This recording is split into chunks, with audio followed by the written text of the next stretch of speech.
everybody, welcome to Always Bored, Never Boring. Another weird introduction for another Shadespire expansion. I picked up the Sepulchral Guard at the same time as the Auric expansion, and yeah, these were the two that I was really looking forward to getting. And I'm going to do a quick look at the miniatures, briefly discuss the assembly and things like that, and then take a quick look at a few of the cards and things.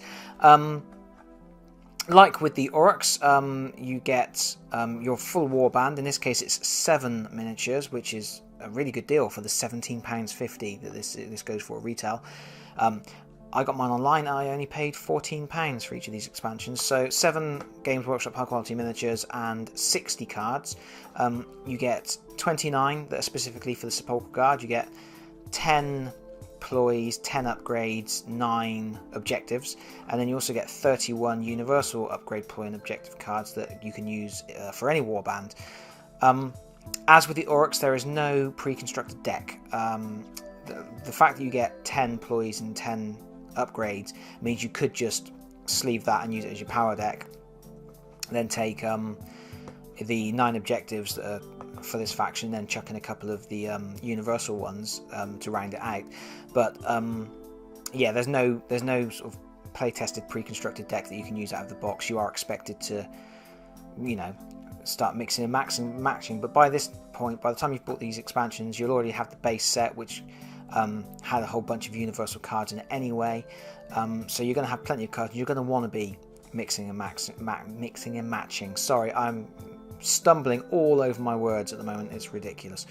But yeah, so here we are. We have the Sepulchral Guard, and it's a very interesting warband because it's all driven by the Sepulchral Warden, who is the leader of the warband. Let's take a little look at him. Here he is. Absolutely beautiful miniature. Really dynamic. Really, really cool. The cape is just phenomenal. The way it's blowing and it's wrapping around the spear, it's beautiful. It's just really, really nice. It's a really, really, really good model, and I'm very, very, very, very, very impressed with it. The hand coming out from under the gravestone under his foot, it's all very, very cool. The shield, it's lovely. And yeah, the whole warband is driven by his presence on the field, because he has 2 unique actions. You can use an action to place a friendly fighter that was taken out of action on a starting hex in your territory and remove all their wound counters. Note, you remove their wound counters, you don't remove their upgrades. So, you know, if one of your characters dies, you can use an action from this guy, bring him straight back into play, which is great. And the interesting thing with the Sepulchral Guard is that whenever they get brought back into play, when they get risen from the dead, they come back inspired, so they get better. His second action is choose 2 other friendly fighters and make move actions with them, which is obviously very important because you only get 4 actions per phase, and you've got 7 models. So if you want to, you know, get the most out of them, you're going to have to use some of the sort of double moves that you can get out of this guy. And notice double moves as in move 2 miniatures, not a double move with a single miniature. But it's a way of getting more activations to get more out of your unit. But what that does mean is you don't want this guy getting too involved in the fighting. And luckily he has a range 2 attack, so he can sort of jab at people with his spear from a distance. And but yeah, he's a little bit on the squishy side. He only has 1 dodge and 4 wounds. So if he dies, you're in trouble a little bit. So you want to keep him out of the fray. In terms of constructing the miniature, very, very easy, and no obvious sort of. As you can see where it sort of clipped, the front clipped onto the back there, just on there, but very, very fine. I did use glue on these guys because there's a few instances with them where because they're so very fine, certain components don't plug together, they just rest together. It's very difficult to explain. I'll tell you what, I was going to show you this guy, but I'll show you a guy that relates to. the champion. I'll put his card here for a moment. Now the champion, this section here clips onto the front of the body, but the arm, that hand was on the front section and that arm was on the back section. Because of how thin the arm is, there was no peg to attach those two together. So when you push them together originally, that hand just sort of floats in front of it. So what I've done is I've used plastic glue, and you can see the joys of plastic glue is it actually melts the plastic ever so slightly, and is therefore melted that hand onto that arm, and it's just it was a little bit nicer in terms of the finish you were getting, and I was going to glue them anyway. They do push together really easily, I must stress that. They go together, but probably some of the easiest in terms of just push, because but yeah, I was going to glue them anyway. And by the way, this miniature is phenomenal. Look how it's just such a good, exciting model. The double-handed broadsword, the shield on the back with the damage missing, the damage panel knocked out of it, the helmet, all the belts and the rotten tattoo. It's just a really good, exciting miniature, and you know, pretty decent warrior as well. One of the interesting things, and I know I keep saying that because this is potentially, in terms of how it shakes up the game, the Sepulchral Guard probably are the most interesting faction, because it's the first time where you've got a leader who very much drives the entire warband, and the absence of the leader will completely mess with your plans. And they have this mechanic of constantly coming back into play, and when they come back into play, they come back inspired. And that's quite interesting, and it feels a little bit different to what the other warbands have been capable of. But the other interesting thing is that back in the day, when I used to play Warhammer Fantasy Battle, and I used to collect quite a lot of armies. I had my first army was a orc and goblin army. Then I got a dwarf army, and I collected an undead army.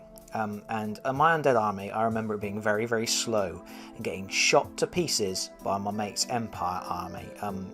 Hellblaster volley guns, things like that, didn't do me any favours. But the Sepulchral Guard are fast. Almost all of them, when they become inspired, increase their speed.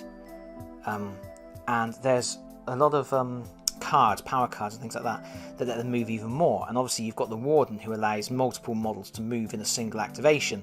So they're really fast, and they really are. They're a band that seems to be all about claiming objectives, moving into enemy territory, getting into those positions. They're very much a positional warband, and that's going to be fun to play. I think they're going to feel a little bit technical. I think quite forgiving in as much as, you know, if they die, you can bring them back. It does cost you an action to do it, and so, you know, you're not going to want to have to constantly be regenerating them. You want to regenerate them the first time because they come back inspired, but you know, I think they're going to be a little bit technical in terms of, especially the fact that you have those limited activations to try and command so many troops. This is another cool miniature. This is the Prince of Dust, and again, once he's inspired, he gets nippier. Really good model. Again, no issues with the assembly at all. Went together very nicely, very easily. No complaints there. This is one of my favourite models. It's so funny. Look, he's rising from the grave. I'm not a big fan of miniatures that I don't dislike them, but miniatures that are like this, it feels a little bit weird moving them around the board, because it's more of a diorama piece than a game piece. Because I remember in Space Hulk there were some Gene Stealers that were sort of breaking up through the floor, and it always felt a bit weird moving them along like they were sort of tunneling through the earth. And And this is the same sort of thing. It's a really lovely model, one of my favourites. Very cool, and the expression on the skeleton's face is, "Ha ha! Here I come! I've come to get you!" It's just really, really funny and really good. But yeah, a little bit odd in terms of playing. That was a petitioner, and you get 3 of those, and they're kind of like the rank and file basic dudes. This is another one. This very sort of classic swing that rusty sword. Again, this one was the hardest one to go together. You push the front onto the back, and it didn't line up very nicely. You can see it hasn't. It's just a little bit twisted out. There doesn't seem to be any way to twist that back into shape, because you can see it's where it's meant to be in terms of the other side. It just doesn't seem to match up quite right there. So if you're going to paint it, you probably want to put a little bit of liquid green stuff or something in there. I used a little bit of plastic glue on the top just to melt the join a little bit, just to make it seem a little bit less, because it was quite wide. Still, it's a cool miniature. And the last petitioner is probably, I don't know, it's probably my favourite model in the set. It's just because it's got that classic Ray Harryhausen. It's got that like Sinbad skeleton look going on with it. It's a really cool model. It's really, really cool. Something about the pose, the expression. As much expression as a skeleton can have. Unfortunately, it didn't go together very well. There is a gap again that green stuff will be necessary. Well, not really. I mean, it just looks like he's got broken ribs. But yeah, he didn't quite go together perfectly. But it's such a cool model. I love it. Like I say, I glued mine, but they do go together without glue. Just, you know, this was another model where the hand just sort of sits on top of the arm, so it pushes on that way, and then that hand just sits there. This is the Harvester. Really cool model. Massive scythe, which obviously gives him a nice ability to do a whirling scythe, targets all adjacent enemy fighters. So that's you roll for each one individually. So he's just, you know, he's gonna do some serious harvesting. And there are a couple of cards that talk about getting bonuses for inflicting damage on more than one model, and obviously the Harvester is the model that's going to be doing that for you. And yeah, again, inspiring. He gets faster and hittier. So yeah, the miniatures are lovely, really nice. And I'm not going to talk too much about the cards. There's some really interesting stuff. It's just worth pointing out that there's an Ancient Commander upgrade card that allows you to do an action where you choose 3 other friendly fighters, make move actions with these fighters. So you can upgrade your commander from moving 2 models per turn per activation to 3, which is great. You really want to be doing that because it's a good thing to do. And yeah, there's lots of stuff about movements. Frightening speed, +2 movement. When you're already moving 3, 5 spaces per activation is just beastly. You can add cleave to the Harvester, so he's gonna go nuts. Yeah, interesting stuff. I'm not gonna. Sorry if I'm spoiling cards. If you at this point, I was going to look at a couple of cards specifically. So if you want to keep it and look at them for yourself and think about it, I'm just gonna chat for a couple more minutes and then wind it up. So so you can stop now if you want. I just wanted to show a couple of these. I think. There's just a few cards. Some of them are faction specific, but these are cards that I noticed that were quite interesting. Army of One.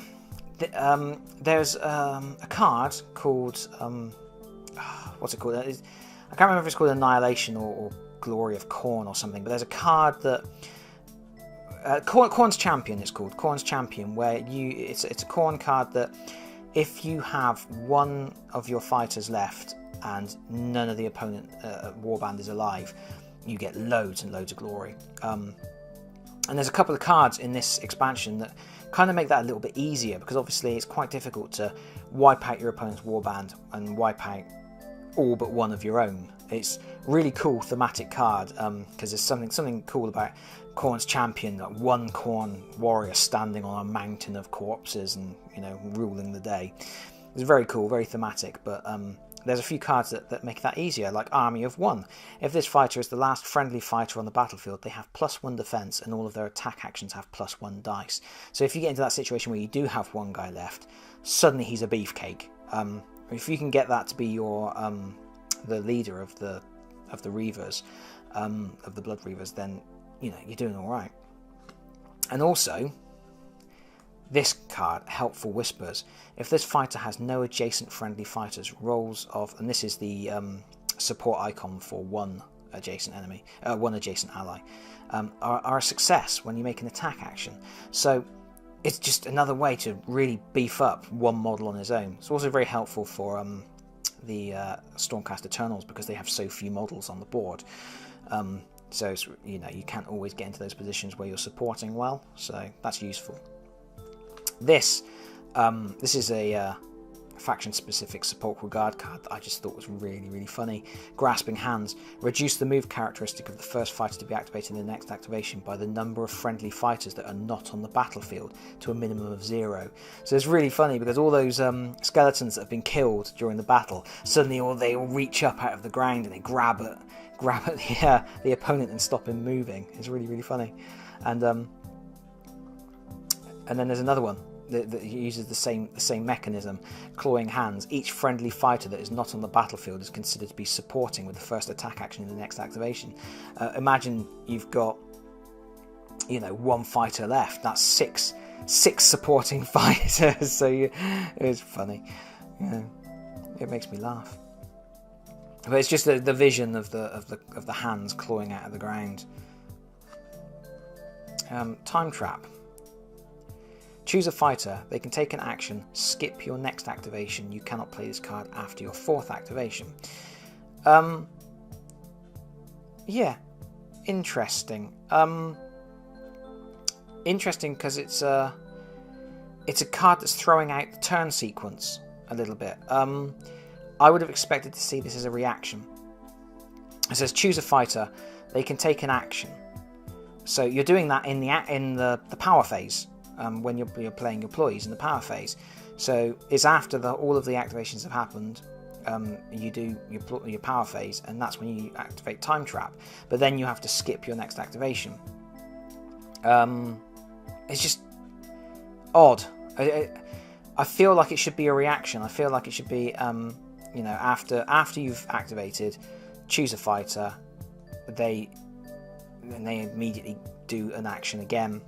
And then you go. I don't know. This is something seems a little bit strange about doing that in the power phase, and maybe I'm just overthinking it. But yeah, it just seemed like it should have been a reaction. Shattering Terrain. Any fighters that make a move action are pushed or are driven back in the next activation suffer 1 damage. This is a really good card if you're a team that relies on holding objectives, because you throw this card down and anything moving in the next round is automatically taking damage. I love these cards that bring the environment into it, the things that allow you to move the arena elements, things that allow you to draw on the thematic nature of the Shadespire universe to do things like this to your opponent. It's just really interesting. Any team that relies very much on moving, so in fact the Sepulchral Guard, who are obviously all about moving, this is a card that's going to cause them some serious hurt. Stumble. Reaction. Play this after a friendly fighter's attack action drives an enemy fighter back. They are driven back an additional hex in the same direction. I'm not really sure why I included this card. Obviously, when I was looking through the cards, I thought there was something interesting about that.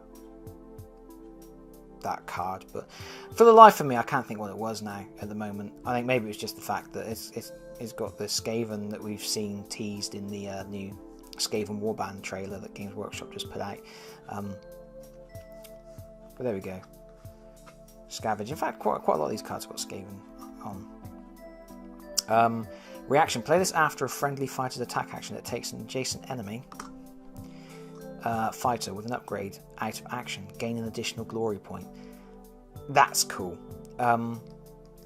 It's thematic because obviously the scavenging, sort of stripping the corpse, looting the body.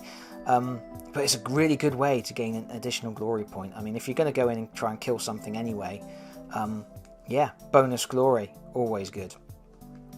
And here we have Soul Trap, which is another one of these cards where it's sort of a 50-50 chance to, if an enemy would kill one of your fighters, you get a 50-50 chance of surviving the attack and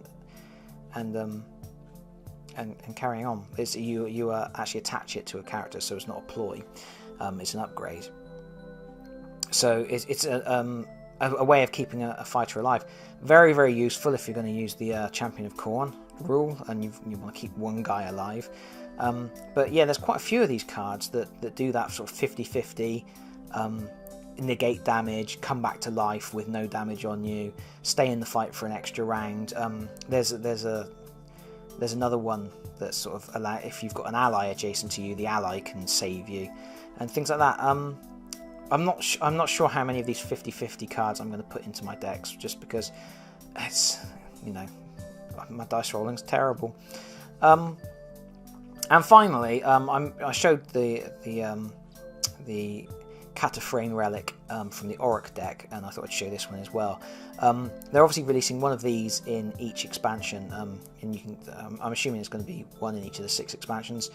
And it's like a little mini set collection thing. So as you're playing, if you collect these up, you get sort of cumulative benefits, which are really good, right up to gaining glory at the end. So yeah, it's one of those things you're going to need to get every expansion if you want to run a deck that features the relic as part of your plan. But I think people who are really into this game are going to buy every expansion anyway, because you know, you're getting 31 universal cards to add to your decks or your deck building options each time. And to be honest, I'm like I said, I paid £14 online for this, and I think £14 for 31 additional cards is quite reasonable, even if I wasn't going to use all the miniatures and stuff and have the warband options and things like that. I mean, okay, it's a little bit pricey for 31 cards, but you know, for the extra options you get, it's not bad. And you know, if you don't want the warband or whatever, you can sell those miniatures on. People are always going to want Games Workshop miniatures, so I'm not too worried about the fact that, you know, they're making it so that you kind of, there are reasons to buy all the expansions. I think people will buy them anyway. It doesn't feel too. If the expansions were massively expensive, I would it would perhaps feel a little bit more predatory. But I'm okay with it. I'm okay with it all. And that's it. That's the Sepulchral Guard. And that's pretty much all I have to say. But I just wanted to show you one final thing. When I ordered my Oryx, when I ordered my Sepulchral Guard, I also ordered plastic sleeves again, and Games Workshop released dice sets, so I picked up a Khorne Bloodbound dice set. Not particularly because I intend to be playing Khorne Bloodbound, but because they were groovy red dice and they looked quite pretty. These dice are exactly the same size with exactly the same icons as the ones you get in the base set. Really, you don't need more dice than you get in the base set. The base set has enough dice, but there is some opposed dice rolling for initiative and things like that. So and it's useful for everyone to have their own set of dice. So I picked up a red set to see what they were like. I'll probably pick up a blue set as well, because I do intend to play some 3-player games once I've got some extra boards. But that's it. That's all I've got to say. Sepulchral Guard, cool, exciting stuff. Looking forward to getting them to the table. But I've been speaking for far too long, and yeah, I've got some deck construction to go and deal with, so I'm going to go and do that now. Thanks for watching, everybody. Bye-bye.